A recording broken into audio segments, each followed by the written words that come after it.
What if we have found something that does work? Just that. What if that's true? Isn't that worth a look? Courtney Weirn joined the church at age 14.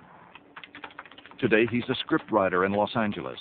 He credits Scientology with his success. Okay, that's kind of the payoff that we wanted to get at the end. This is real. It works. The effect that it's going to have in a broad way on everything in your life, you can't calculate the worth of that. What Weirn and others say has transformed their lives is the mysterious practice Scientologists call auditing. At the center of an auditing session is a device called an e-meter. It sends a small electrical current through a person's body, registering minute physical changes in the skin. Scientologists believe it can also literally measure thoughts. Any reason not to begin sessions? None at all. The church would not allow 2020 to videotape auditing, but for the first time they released these pictures of what they say is an actual auditing session. Locate an incident when you took the emotion of sorrow. I believe it was 1949. According to Hubbard, the mind is an archive of physical and emotional traumas.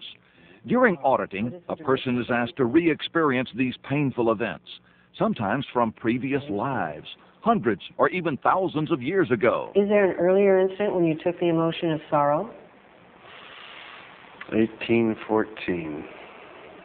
What happened? I was just walking out across this battlefield after the firing had ceased. Just dead and mutilated bodies.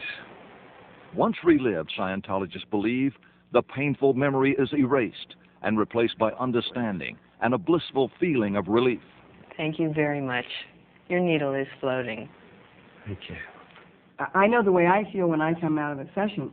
I feel happy and outgoing and exuberant.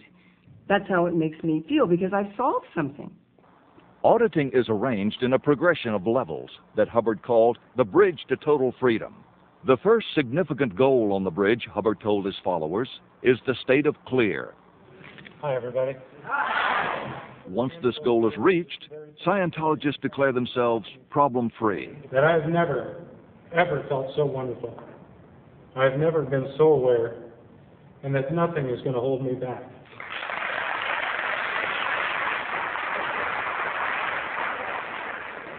But some critics have called auditing a money-making scheme. As soon as your auditor comes out, you go in session. Sessions start at less than $100 an hour, but could rise steeply to more than $600 an hour.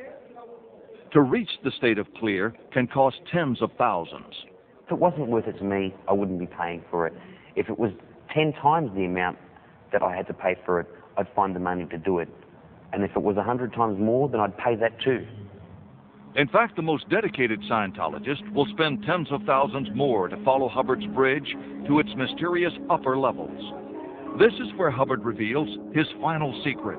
Scientologists are now told only one thing stands between them and absolute spiritual freedom. It involves an intergalactic incident that took place 75 million years ago. Only through more auditing, Hubbard says, can they be liberated at last. The church considers these secret levels sacred. We agree not to divulge their precise contents in return for access to the church and its members. But please don't let them take that stuff out. This is what happened when former church member Dennis Ehrlich posted the secret levels on the internet back in 1995. Armed with a court order obtained under copyright laws, Scientology officials staged a surprise raid on Ehrlich's home. Accompanied by local police, church officials carted away computers, disk drives, and Ehrlich says personal files. I have not yet seen anything, and I haven't got an inventory of anything. The idea that any court would open up my house to my enemies in that manner, to go through my personal belongings in that way for 7 hours, and it was just beyond belief. Before becoming a leading church critic, Dennis Ehrlich was a member of its elite priesthood, the so-called Sea Organization. Today's Sea Org members dress in naval-style uniforms, live and eat communally, and sign billion-year contracts with the organization to achieve a goal they describe as freeing the planet. The Sea Organization is named for a group of zealous Scientologists who took to the seas with L. Ron Hubbard aboard a ship he named the Apollo. The year was 1967. Scientology was under investigation from Africa to the United States. In Australia, it was outlawed as a threat to the community, medically, morally, and socially. With nowhere else to go, Hubbard began to wander the Mediterranean, like Moses in the desert, searching for a promised land for Scientology. I became willing to follow him through hell and high water. A young nurse named Hannah Whitfield was one of Hubbard's original Sea Org members. But instead of a magnanimous leader, Whitfield says, she found in Hubbard a man increasingly prone to violent fits of temper.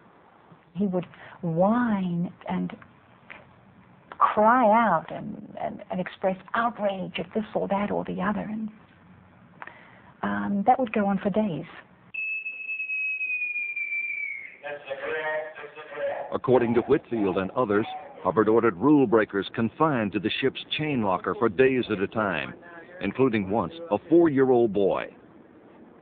On another occasion, witnesses say, Hubbard ordered wayward crew members to be shoved overboard while the Apollo was docked in port. A Scientology magazine at the time depicted the ceremony. And those who were wailing or prostrate with fear were just grabbed and shoved over the ship into the harbor. There was a little ceremony that grew up that was like a